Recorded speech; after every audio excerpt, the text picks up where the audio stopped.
I almost didn't stop that night. Rain was pounding, I was exhausted from a double shift, and all I wanted was my bed. But something made me pull over when I saw him, drenched, helpless, standing by that broken down car. I had no idea that one decision would change everything. Before we dive into this story, do me a favor. Hit that subscribe button and turn on notifications. You won't believe where this journey takes us, and trust me, you don't want to miss what happens next. Now, let me take you back to that rainy Thursday night. My name is Gabrielle Thompson, and I'm a nurse. Not the kind you see on TV with perfect hair and makeup. I'm talking real nursing. The kind where you're on your feet for 12 hours straight, dealing with everything from heart attacks to kids who swallowed things they shouldn't have. I work in the ER at County General, and let me tell you, it's not glamorous, but it's honest work, and it matters. I'm 32, single mom to the most amazing 7-year-old boy named Tyler. His daddy left when Tyler was just 6 months old, and honestly, we've been better off without him. It's just me, my son, and my mama who helps watch him while I work these crazy shifts. We live in a small 2-bedroom apartment on the east side. Nothing fancy, but it's home. My car sounds like it's trying to die every time I start it. My student loans feel like they'll follow me to the grave, and some months I'm choosing between paying the electric bill on time or buying Tyler those new sneakers he's been asking for. But we make it work. We always do. That Thursday started like any other. I'd picked up a double shift because we needed the money, and by the time I clocked out at 11 p.m., my feet were screaming and my back was aching. The weather had been threatening all day. You know, that heavy, dark sky that tells you something's coming. By the time I got to my car, the first drops were already falling. Big, fat raindrops that meant business. I could have taken the highway home, but it was packed as usual and I just wanted to get to my bed. So I took the back road, the one that cuts through the country area. Less traffic, more trees, and usually I can just zone out and think about nothing for 20 minutes. The radio was on, some weather person talking about flash flood warnings, but I wasn't really listening.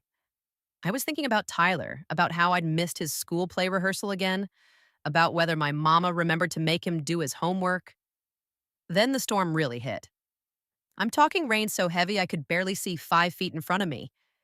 My wipers were going full speed and it still wasn't enough.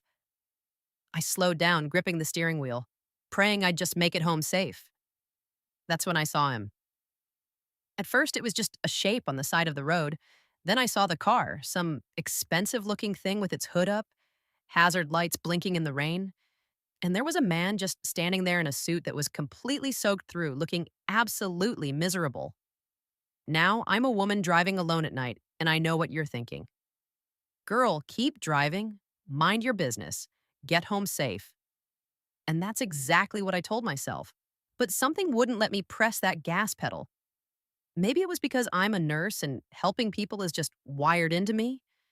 Maybe it was because I thought about what if that was somebody's daddy or somebody's son standing out there in the storm. Or maybe it was just that little voice that said, Gabrielle, you know you're not going to feel right if you don't at least check. So I pulled over, put on my hazards, and grabbed the umbrella from my back seat, which was pretty much useless in that wind, but whatever. I got out and walked toward him, and I could see him tense up. He was a black man, maybe late 30s or early 40s, tall and even soaking wet and miserable. There was something about him that said he wasn't used to needing help. You all right? I called out over the rain. He looked at me like he couldn't believe someone had actually stopped. Car died, he said, and his voice was tired. Not just physically tired, but soul tired. You know what I mean?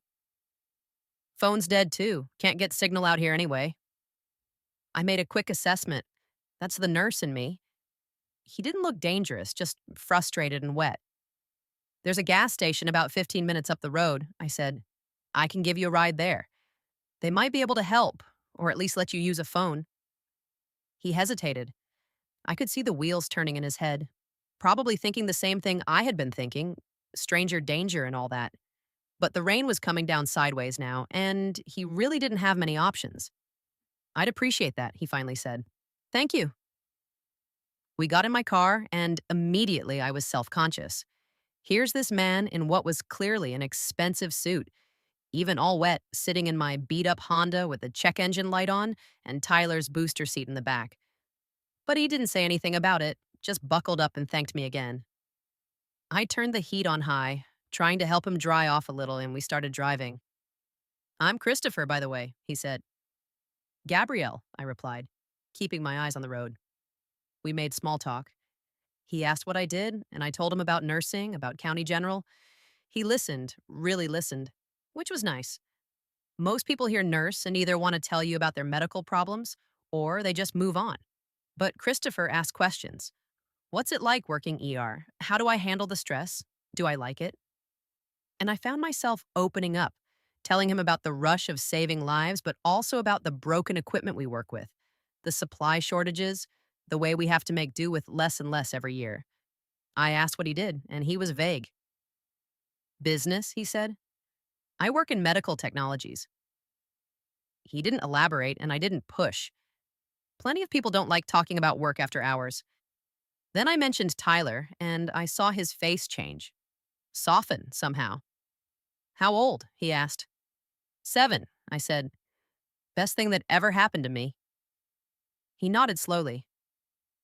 Kids are special, he said quietly. They remind us what matters. When we got to the gas station, my heart sank. It was closed. Not just closed for the night, but closed, with a handwritten sign taped to the door about storm damage. Christopher ran a hand over his face, and I could see the exhaustion settling in. Look, I said, there's a 24-hour diner about 10 minutes from here. We can wait out the worst of the storm there, get you some coffee, and figure out next steps. My treat. He started to protest, but I cut him off. I'm already out here, and honestly, I could use some coffee myself before I drive the rest of the way home. That was partly true, but mostly I just felt bad leaving him stranded. So we headed to Betty's Diner, this little place that's been around forever. At 3 in the morning during a storm, it was almost empty.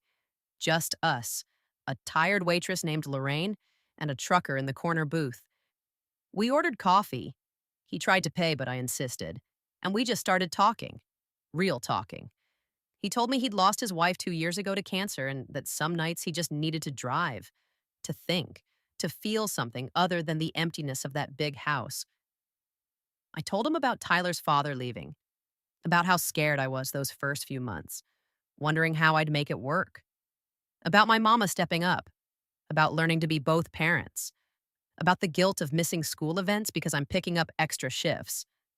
We talked about grief and resilience, about pushing through when you want to give up, about finding purpose in the hard days, and somewhere in that conversation, I forgot about our differences. I didn't see his expensive watch or his tailored suit. He was just Christopher, a man carrying pain and trying to find his way through it. And he wasn't treating me like just some nurse who gave him a ride. He was listening to me like my words actually mattered. Then the TV in the corner changed everything. The news came on, and there was his face filling the screen.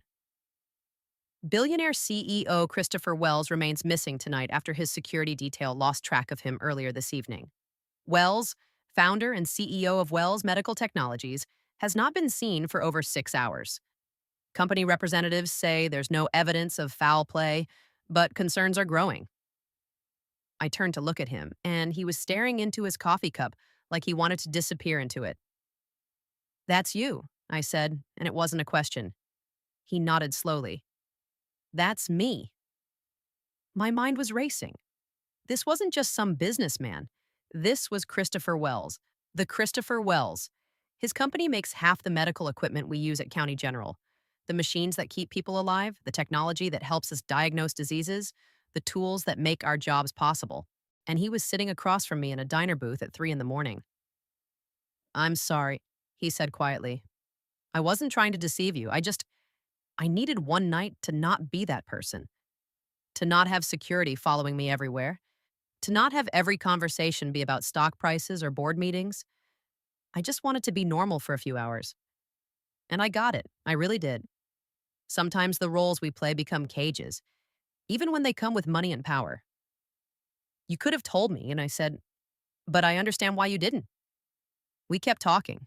I asked him about his company, about the equipment his teams create. And you know what he did? He asked me what we needed, what actually works in a real hospital, what's broken, what's missing. I told him about the ultrasound machine we have to share between 3 departments because we can't afford more, about the patient monitors that glitch at the worst possible times, about the supply closets that look bare more often than not. He pulled out his phone, which had finally dried out and turned back on, and he was taking notes, actually taking notes on what this random ER nurse was telling him. After my wife died, he said, I threw myself into the business, grew it bigger, made more money, won more contracts. But somewhere in there, I lost track of why I started it in the first place. She was a teacher, and she always talked about making a real difference in people's lives. Not just making products, but actually helping people. Talking to you tonight reminded me of that. The storm finally broke around 4 a.m. The rain slowed to a drizzle, and we called a tow truck for his car. While we waited, he tried to give me money for helping him. $500, just like that. I pushed it back across the table. You needed help, I said. That's what we do. We help each other. He smiled at that, a real genuine smile that made him look younger. At least let me get your contact information, he said. I'd like to properly thank you when I'm not stranded and soaking wet. I gave him my number, thinking this was probably the last I'd hear from Christopher Wells. Rich people say a lot of things in moments of vulnerability, but when they get back to their regular lives, those moments fade. We said goodbye in the diner parking lot. He thanked me over and over, and I told him to drive safe. Then I watched him get into the tow truck, and I drove myself home just as the sun was starting to come up. Life went back to normal. I picked up shifts, took Tyler to school, paid bills, the usual. I told my mama about that night, and she just shook her head and laughed. Only you, Gabby, would pick up a billionaire on the side of the road. 2 weeks went by, and I'd pretty much filed that night away as a crazy story to tell at parties. Then my phone rang from a number I didn't recognize. It was Christopher's assistant. He wanted to meet me for coffee. I almost said no. I mean, what would we even talk about? But curiosity got the better of me. We met at this nice cafe downtown, the kind of place where coffee costs more than my lunch. And when Christopher walked in, he looked different, lighter somehow, less weighted down. He thanked me again, said that night had given him clarity he'd been missing. Then he hit me with it. His company wanted to donate new equipment to County General. $2 million worth. State-of-the-art monitors, imaging equipment, supplies, everything I'd mentioned that night in the diner and more. But that wasn't all. He was starting a foundation in his late wife's name, focused on getting quality medical equipment to underfunded hospitals. And he wanted me to consult on it, help identify what hospitals really need, what actually makes a difference on the ground level. It would be paid work, flexible hours so I could keep nursing, and my voice would actually matter in these decisions. I didn't know what to say. It felt too big, too good to be true. Was this charity? Pity? He must have seen the doubt on my face because he leaned forward and said, Gabrielle, that night you stopped because you saw someone who needed help. You didn't know who I was, and you didn't care. You helped because that's who you are. That night reminded me who I wanted to be. This isn't charity. This is me finally doing what I should have been doing all along. And I need people like you who actually understand what's happening in these hospitals. I thought about Tyler, about the future I could give him. I thought about all the nurses I work with, struggling with broken equipment and impossible situations. I thought about patients we could help with proper tools. And I said yes. That was 6 months ago. County General got their equipment. You should have seen the faces of my coworkers when that delivery truck showed up. The foundation has now helped 15 hospitals across 3 states. I work with the team part-time, and I've never felt more purposeful in my life. My voice, my experience, it actually matters in these decisions. Tyler sees his mom doing work that changes lives, and that means everything to me. Christopher and I became real friends. Not a romance. Some of you might be expecting that, but something better. A friendship built on mutual respect and understanding. He's healing from his grief, finding purpose again. I'm learning that my perspective has value beyond the ER floor. We helped each other that rainy night in ways neither of us expected. He even met Tyler a few months ago, and now they text about basketball scores. Looking back, I realized that night wasn't about luck or chance. It was about choosing compassion when it would have been easier to keep driving. It was about seeing people, not circumstances. Christopher didn't change my life because he's rich. He changed it because he saw me, really saw the work I do and the person I am, and wanted to make a difference. But here's the thing, I changed his life too. Sometimes the person you help needs you just as much as you think you need them. We never know when our kindness will matter. That stranger might need you more than you know. And sometimes, when you help someone else, you end up helping yourself too. If this story touched you, please hit that like button and share it with someone who needs to hear it today. Drop a comment below and tell me about a time when helping a stranger changed your life. And don't forget to subscribe. I've got more real life stories that'll remind you why kindness always matters. Until next time, keep being the light in someone else's storm.